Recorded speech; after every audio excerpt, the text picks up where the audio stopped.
Hi, I'm Al Roberts, I am Mona Roberts. and we are the authors of Ordeal to Ideal, and we hope you already know us. You've seen some of our videos, you've read one of our books. So today we're going to be talking about money. Should your money, if you're married or you're, dating, living together, should your money be in one account sharing, in the expenses, or should you have separate accounts, and what are the consequences to it? So, Mona, you want to get started on this subject? Yes, of course. Well, my rule is whoever makes the most, share the account for sure. So in our case, Al always was a higher income earner, so our accounts were together, right? It worked for me, it was beneficial. So, what are you saying? If you made more money, then you should have separate accounts? Separate Okay. accounts. All right. She's pulling our leg. She's making a joke. We've been together for 31. This year will be 32 years, and she just won't leave. No, I'm just joking. I don't want her to leave. But for 31 years, going on 32 years, we have always shared bank accounts. We have several accounts, but her name, my name is on all accounts. We always have access to the accounts when it comes to our personal bills, whether it's my credit card, her credit card, car payments, whatever. We personally believe we pay all the expenses, and what's left, we get to share in what we do with that money. But we've run into a lot of couples over the years that don't believe in putting their money together. And we're not saying one way is right or wrong, but we want to talk about some of the issues that happen in either situation. So, Mona, has it been a good situation for us, sharing accounts? Yeah, it hasn't always worked. Sometimes early on, like Al said, we've been married for 31 years. So when we first started, when, we were earning less and our expenses were higher than they probably are now, it was tight, right? And so it was very little for savings and very little for me to get my hair done and my nails done. So, I was often tempted to hold back and have a separate account, just for I can have some discretionary money, right? And so it's tempting sometimes to want to hold back and hide some funds, right? I grew up, my grandma would always say, you should always have some extra funds and, under the mattress or someplace else, right? And so I grew up with that mindset. But so what are you saying? Grandma was stashing that grandma cash? was stashing cash, right?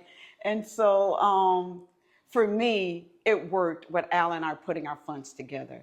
It just worked for us. When we were broke together, right? When things were good and our earnings were great and we became better stewards, we did it together. So our path has worked well for us with unity and having everything together. Now, on the other hand, I have some friends where their money is separate and it works.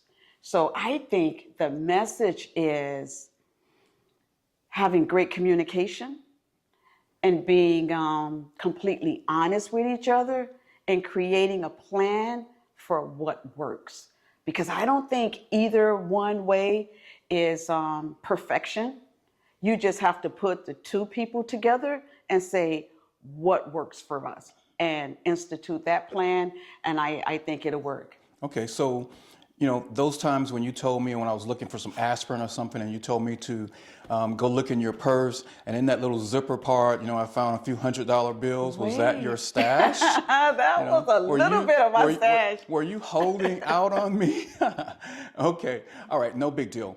Okay, so if you keep your money separate, two separate bank accounts, and let's say John makes $500 a week more than Jane. If your money is separate, does that mean John gets to do whatever he wants to do with that extra $500 that he has, and Jane only has $50 after paying her portion of the expenses? Does that sound fair, or is that the way it works? I think it's about is there trust in a relationship, right? Because if there is, if the relationship, if there's a foundation of trust, then you can trust each other to operate separately on some things, right? Because the trust is there. I think if you're dealing with a relationship that is dealing with trust issues, having separate accounts, it offers an additional layer of distrust, right? And so I think with Al and I, we created a foundation in our marriage of trust, right? And so like now, 31 years later, he and I have separate accounts on some things. Everything, all of our accounts have both our names on it, right? But we can operate separately, and trust is still in the relationship. So in your example, I think it's about trust. What do you think?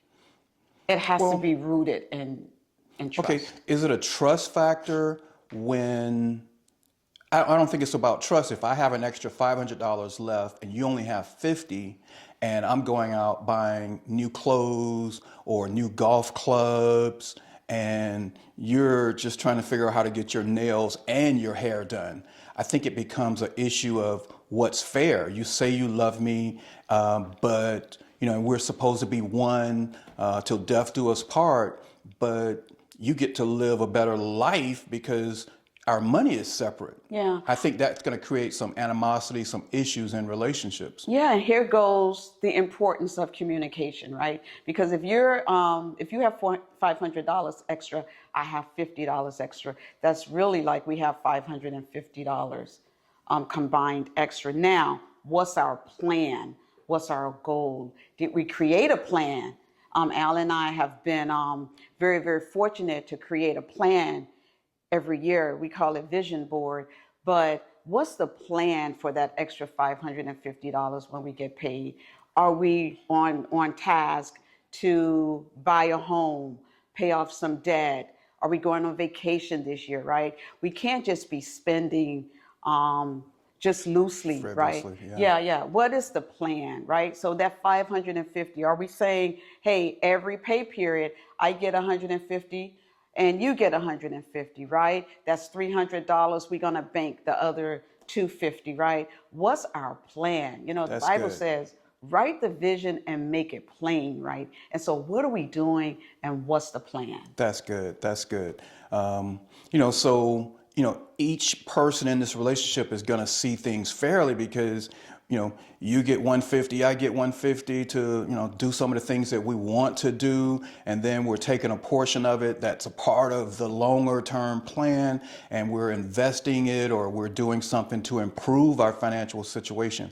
I like that thought. I believe that that is the way. If you're going to keep funds separately, that's probably a good way to operate. And then I'll just touch on this. One of the things that happens when money is separate that we see in a lot of relationships that we coach or counsel is that if there's some infidelity, that extra money, the wife or the husband doesn't know where it's going, and 2 years later they find out that there was some hotel expenses and things like that. When money is separate, it leaves room for doubt and mistrust. So, that's something you need to look at in relationships and when it comes to money.